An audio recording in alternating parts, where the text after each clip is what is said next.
ආයිබෝන් කියලා පිළිගන්නවා මගේ YouTube channel එකට. අපි අද කතා කරමු ඇත්තටම අපි මහන්සිලා හම්බ කරන මුදල අපි යොදවන්නේ ප්‍රයෝජනවත් දේවල් වලටද? සල්ලි නාස්ති කරන්නේ නැද්ද? සල්ලි වලට මොකද වෙන්නේ?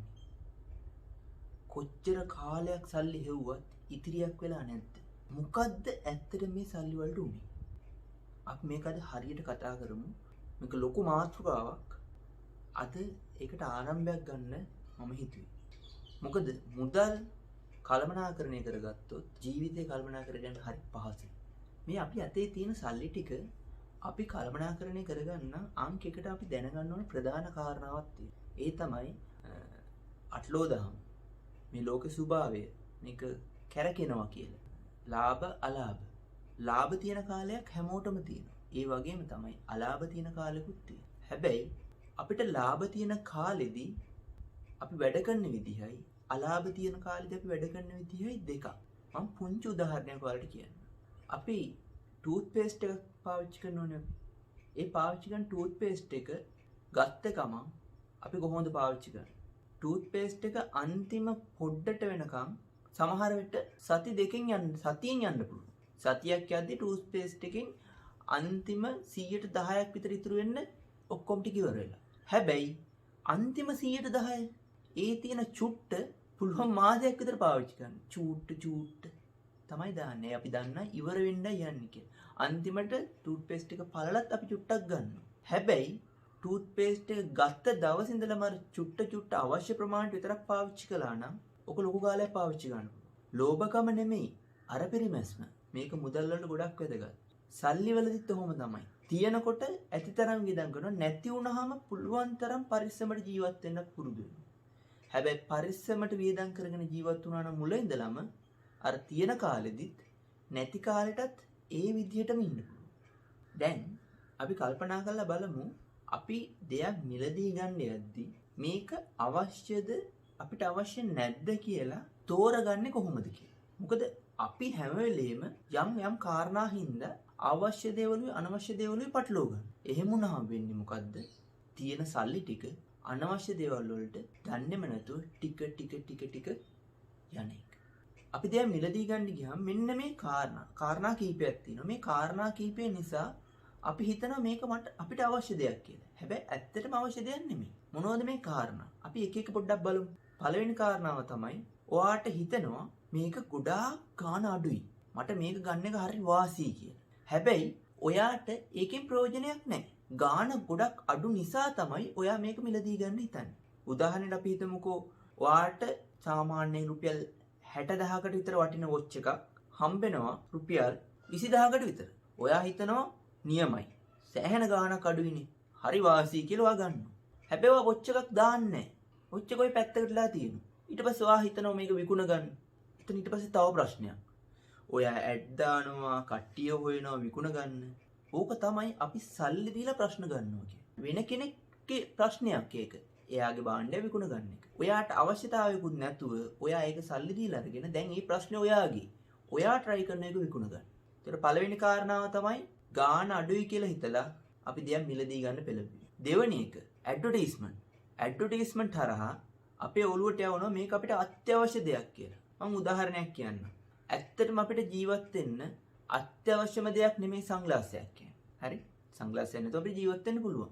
නමුත් ඇඩ්වර්ටයිස්මන්ට් එකකින් පුළුවන් සන්ග්ලාස් එකක් නැතුව ඔයාට එළියට බහින්න හිතෙන්නේ නැති තැනට ඔයාගේ ඔළුව හරවන්න. ඒක තමයි ඇඩ්වර්ටයිස්මන්ට් එකකින් වෙන්නේ. එතකොට ඔයාම කල්පනා කරනවා මාර ප්‍රශ්නේ. දැන් මං එළියට ගියොත් මගේ ඇස් දෙකට හොඳ නැහැ. අවුව හොඳ නැහැ. ඇස් දෙක ඉක්මනට පේන්නේ නැතු යයි. හොඳ ක්වොලිටි සන්ග්ලාස් දෙයක් ගන්න ඕනේ. ඔයා කල්පනා කළා.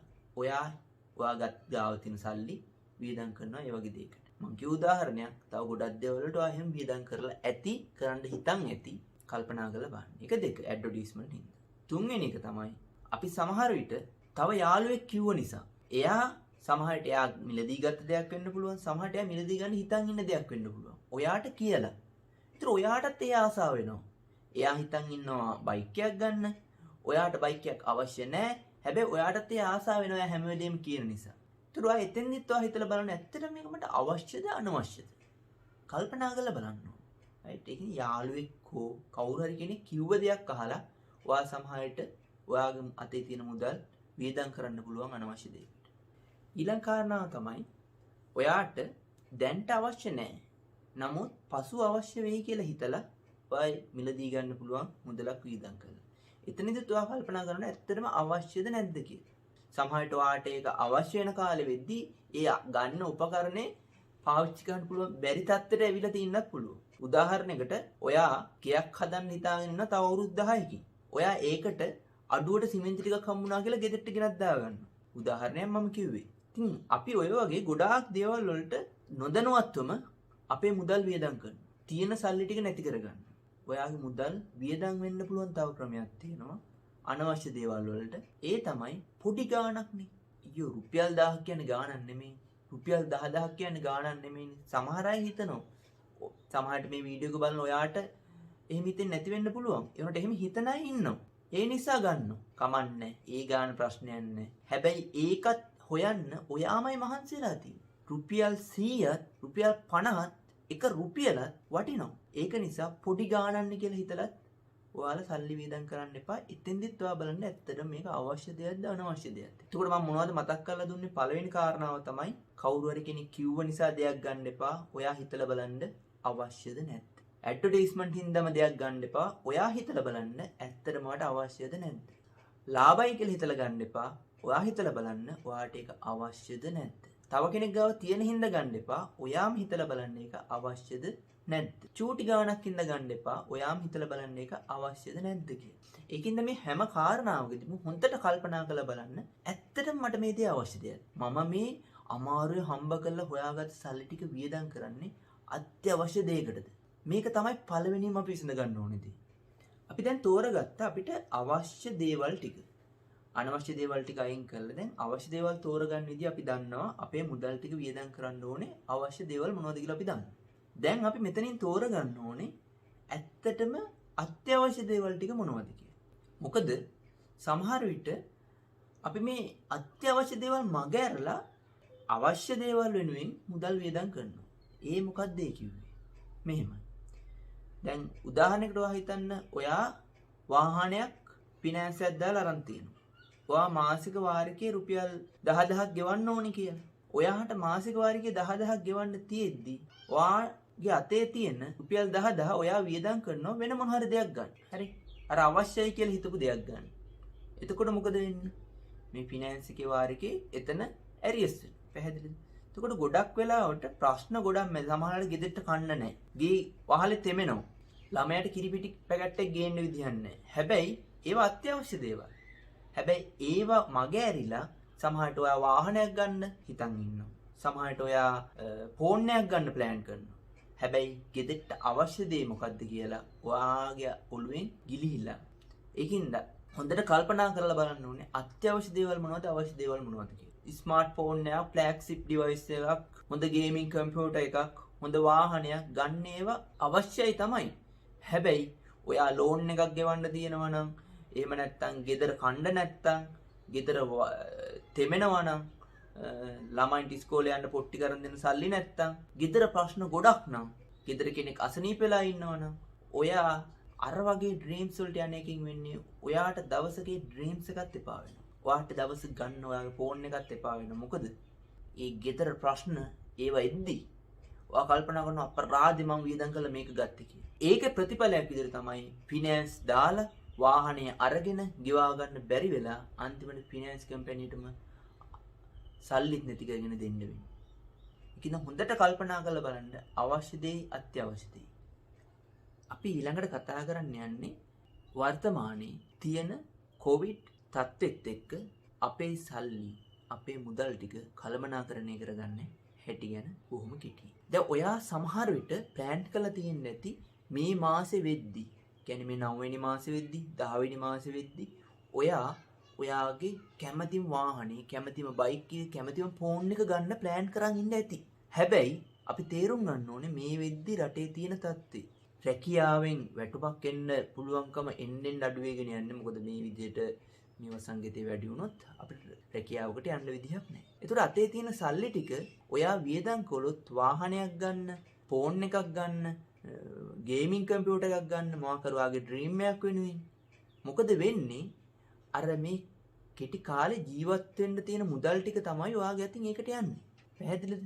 ඒක නිසා ඕනම ව්‍යසනයක් ඕනම රටේ ස්ථාවරත්වයේ බිඳ වැටිලා තියෙන වෙලාවකදී මුදල් වියදම් කරන එකෙන් වෙන්නේ වැඩිපුරම අවාසි කියන එක මතක තියාගන්න ඕන.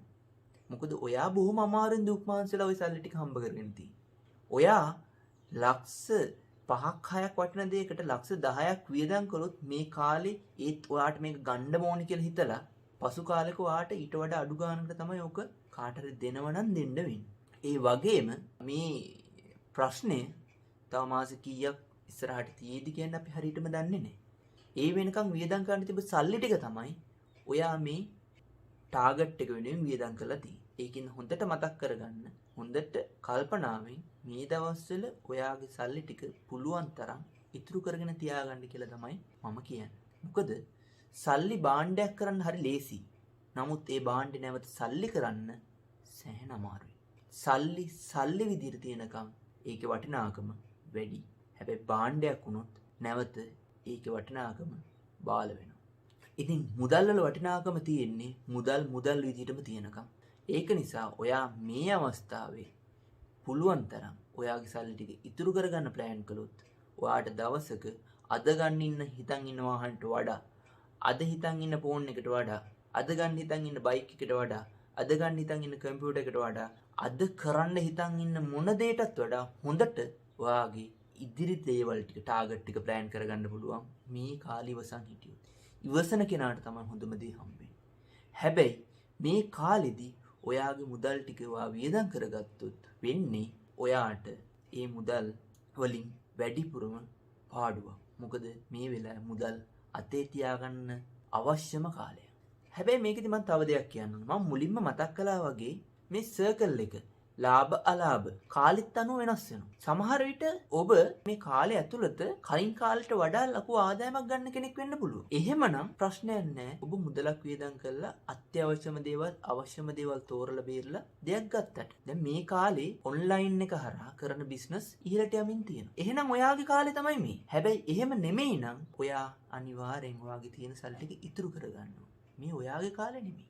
හරි. එහෙනම් මම අද කතා කරපු දේවල් වලින් ඔයාලට දෙයක් ගන්න පුළුවන් වුණා කියලා මම හිතනවා. ඔයාලගේ අදහස් මේ වීඩියෝ එකේ තියෙන අඩුපාඩු ඒ ඕනම දෙයක් කමෙන්ට් විදියට එකතු කරන්න. මම හැමදේම බලනවා. එහෙනම් ඔයාලා හැමෝටම තෙරුවන් සරණයි. හැමෝම ආරක්ෂිතව ඉන්න, හැකිතරම් නිවසටලා ඉන්න. ඔයාලා හැමෝටම සරු දවසක්.